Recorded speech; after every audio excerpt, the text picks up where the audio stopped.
you go to church here and I go to church there. I've made that mistake before. Now, this is where I remember I told you, do you love CBT? And you all said yes. But we've got to love Jesus Christ more than CBT first. Okay? And we cannot bring up church and church membership if they're not saved. Right? Hey, come join our church. Well, it's more important that that person be saved first. And I'm just telling you from experience, okay, so don't do what I have done before. I've met people and I'm introduced to them, and in the first few words I'll say to them, where do you go to church? And if they don't go to another Baptist church, then we are done.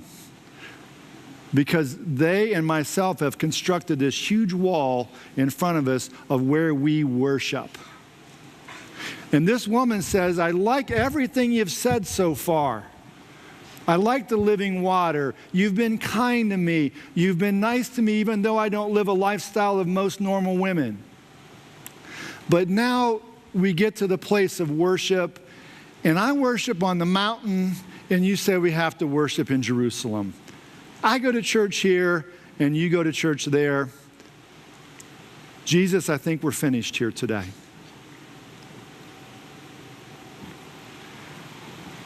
Jesus overcomes the obstacle of worship.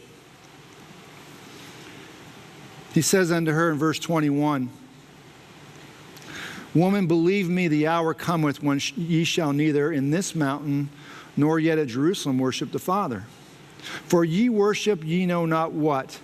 We know what we worship, for salvation is of the Jews. But the hour cometh, and now is, now, right now, as he's talking to her, when true worshipers shall worship the Father in spirit and in truth, for the Father seeketh to worship him. God is a spirit, and they that worship him must worship him in spirit and in truth.